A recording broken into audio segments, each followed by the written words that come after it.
Shalom, shalom, bien-aimés dans les Seigneurs, bonjour, bonsoir, cela dépend de l'heure à laquelle vous nous suivez.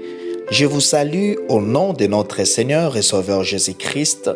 Nous sommes bel et bien dans notre émission Shalom chez vous. Par la grâce de Dieu, nous sommes là pour parler de la part du Seigneur. Merci à vous qui nous suivez, merci de nous avoir apporté à cœur de partout où vous êtes. Que Dieu nous bénisse. Que Dieu nous fasse grâce. Bien-aimés, sans plus tarder, nous allons recommander ces instants entre les mains du Seigneur. Prions. Éternel Dieu, nous te disons merci. Merci pour ta bonté, merci pour ta grâce, merci pour ta fidélité. Ce matin, nous sommes là une fois de plus pour écouter ta parole. Tu as dit dans ta parole, je mettrai ma parole dans leur cœur. Seigneur, ce matin, place ta parole dans nos cœurs. Atteins tes objectifs dans nos vies. Bénis nos vies et parle-nous. Que je puisse être un simple canal, un simple instrument. Bénis nos vies et fais-nous du bien au travers de ta parole. Au nom puissant de Jésus-Christ, nous avons ainsi prié et nous disons merci Seigneur Jésus-Christ. Amen. Amen, amen. Que Dieu soit loué, que Dieu soit glorifié. Nous sommes en train de parler autour du thème « Vivre selon la volonté de Dieu ». Notre texte de base se localise dans les livres de 2 Samuel chapitre 5, du verset 17 au verset 20. Nous allons lire ensemble la parole de Dieu. La Bible déclare « Les Philistins apprirent qu'on avait oint David pour roi sur Israël, et ils montèrent tous à sa recherche. David qui en fut informé descendit à la forteresse. Les Philistins arrivèrent et se déployèrent dans la vallée des Réphaïm. David consulta l'Éternel en disant « Monterai-je contre les Philistins? Les livreras-tu entre mes mains ?» Et l'Éternel dit à David « Monte, car je livrerai les Philistins entre tes mains. » David vint à Baal-Pératim où il les battit. Puis il dit « L'Éternel a dispersé mes ennemis devant moi comme des eaux qui s'écoulent. C'est pourquoi l'on a donné à ces lieux le nom de Baal-Pératim. » Parole du Seigneur, que Dieu soit loué, que Dieu soit glorifié. Vivre selon la volonté de Dieu. Nous avons dit vivre selon la volonté de Dieu veut dire faire la volonté de Dieu. Faire ce que Dieu ordonne. Faire ce que Dieu veut. C'est marcher selon le plan de Dieu. C'est marcher selon la parole de Dieu. C'est marcher selon ce que Dieu a exigé de nous. Alléluia. Bien-aimés, lorsque nous parlons de la volonté, nous subdivisons la volonté en 3 catégories de volonté. Nous avons la volonté de Dieu, nous avons la volonté de l'homme et nous avons la volonté du diable. Mais la grande question ce matin, quelle volonté suis-je en train d'exécuter? Bien-aimés, étant qu'enfants de Dieu, nous devons toujours avoir l'habitude d'examiner nos vies. De se dire, suis-je dans la volonté de Dieu ou non? Alléluia. Est-ce que je suis en train de réaliser ce que Dieu veut réellement? Alléluia. Bien-aimés, Dieu ne nous a pas créés comme des automates. Dieu ne nous a pas créés comme des robots. Mais Dieu a mis en nous le libre arbitre afin de faire le choix. Voilà pourquoi lorsque nous lisons dans le livre de Deutéronome chapitre 30, verset 19, Dieu est en train de dire « J'ai mis devant toi, dans la partie B, j'ai mis devant toi la vie et la mort, la bénédiction et la malédiction.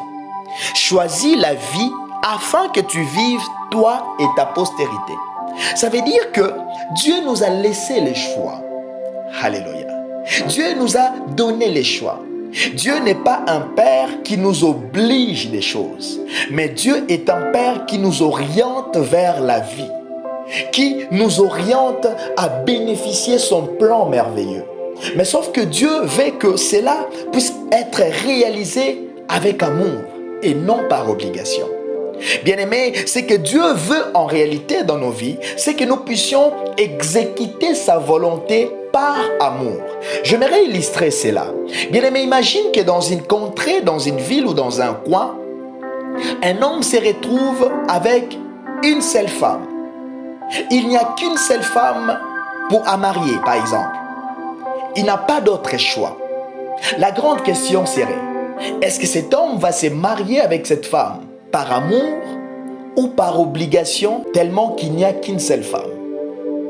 Bien-aimé, la tendance sera plus par obligation. Pourquoi? Parce qu'il n'a pas d'autre choix. Alléluia.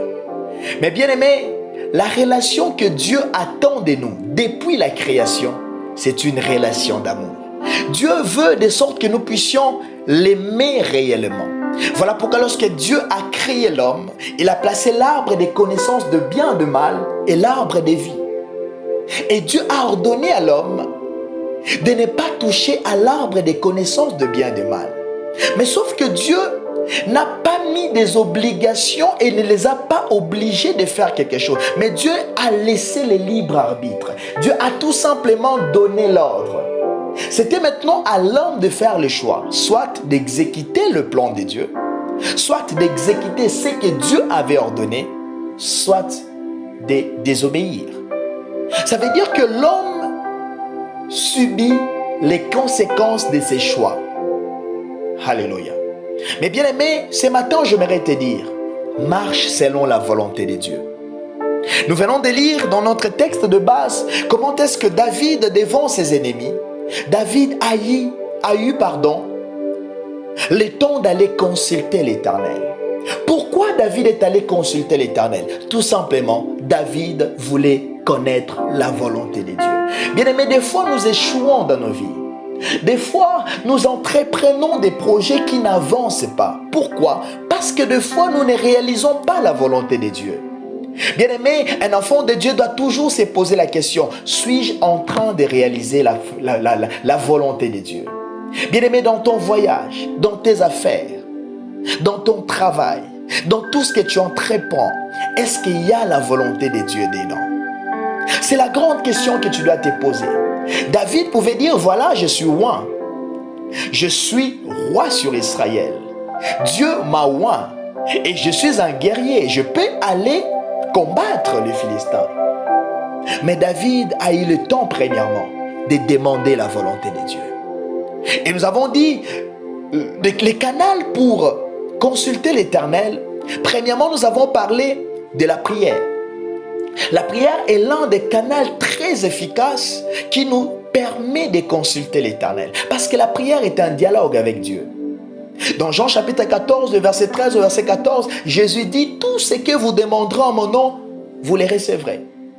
Alléluia. Bien-aimé, prends le temps de consulter Dieu. Voilà pourquoi, bien-aimé, avant que tu sors le matin, avant d'entreprendre tes projets, prends le temps de prier. Prends le temps de recommander ta journée entre les mains du Seigneur. Prends le temps de demander à Dieu quelle est sa volonté.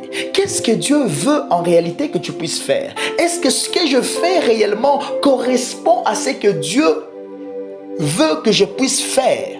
C'est ça la grande question que nous devons demander à Dieu à chaque instant, à chaque moment.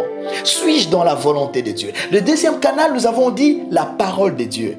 Bien-aimé, prends le temps de lire, de méditer et d'étudier la parole de Dieu. C'est en ces moments-là que tu connaîtras la volonté de Dieu. Alléluia.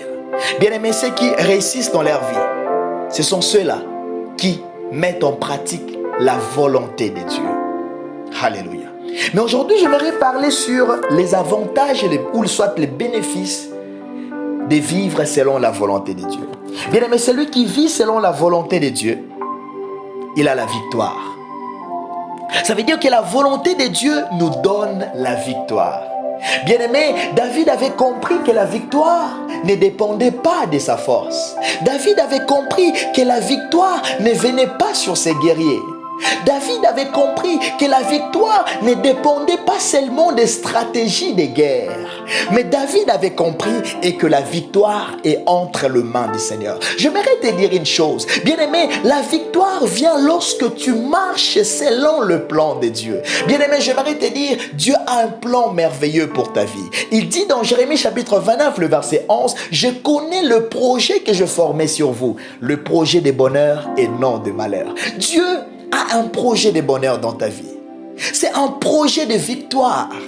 Et pour atteindre cette victoire, tu dois marcher selon sa volonté. Tu dois marcher selon sa pensée.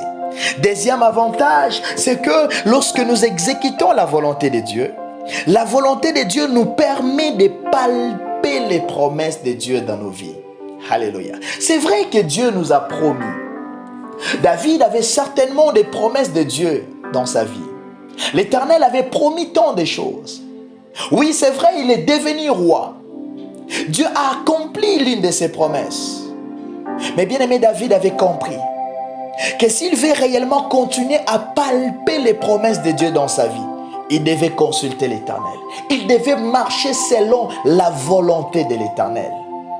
Bien aimé, celui qui marche dans la volonté de l'Éternel, il palpe du doigt les promesses de Dieu dans sa vie. Bien aimé, beaucoup de gens ont hypothéqué la promesse de Dieu dans leur vie. Beaucoup de gens ont hypothéqué le plan de Dieu dans leur vie. Tout simplement parce qu'ils marchent loin de la volonté de Dieu. Beaucoup de gens ont même retardé la promesse de Dieu dans leur vie. Bien aimé, loin de la promesse de Dieu, il y a des conséquences néfastes. Nous avons l'exemple d'Abraham et de Sarah. Dieu avait promis Isaac comme fils de la promesse. Mais Sarah propose à son mari d'aller avec sa servante et d'avoir un fils. Oui, c'est vrai, ils ont eu un fils selon ce qu'ils ont prévu comme leur propre volonté. Mais les conséquences ont suivi après. Nous voyons comment est-ce que ce foyer a eu des problèmes. Abraham, Sarah était même obligée de chasser Ismaël. Voilà les conséquences. Et même les conséquences ont suivi jusque de génération en génération. Bien-aimé, faites attention avec la volonté. Quelle est la volonté que tu exécutes dans ta vie? Troisième avantage, c'est que la volonté de Dieu nous évite des combats inutiles. Alléluia. Bien-aimé, il y a des combats que nous devons livrer. Et il y a des combats que nous devons éviter. Bien-aimé, si tu ne cherches pas la volonté de Dieu, tu risques de combattre là où tu ne devais pas combattre. Tu risques d'aller au moment où tu ne devais pas aller. Quatrièmement, pour terminer, la volonté de Dieu nous donne l'orientation qu'il faut. Lorsque nous lisons dans notre texte de base, lorsque nous descendons dans le verset 22 de Samuel chapitre 5, le verset 22, lorsque nous descendons, nous voyons, lorsque les Philistins se sont présentés à nouveau, David est allé encore consulter l'Éternel. Il a dit, monterai-je contre les Philistins? Dieu a dit, non, va par derrière. David a eu l'orientation qu'il fallait. Et lorsque cette fois-ci, elle est allée par derrière, il a encore battu les Philistins. Il a encore battu les Philistins. Bien-aimé, la victoire, c'est lorsque nous marchons selon la volonté de Dieu. Bien-aimé, apprends à faire la volonté de Dieu. Marche selon la volonté de Dieu. C'est alors que le plan parfait de Dieu s'accomplira dans ta vie. Que Dieu bénisse sa parole et que Dieu nous fasse grâce. N'oublie pas, marche selon la volonté de Dieu. Seigneur, fais-nous grâce. Accorde-nous ta faveur à marcher selon ta volonté. Au nom de Jésus, nous avons ainsi prié. Amen.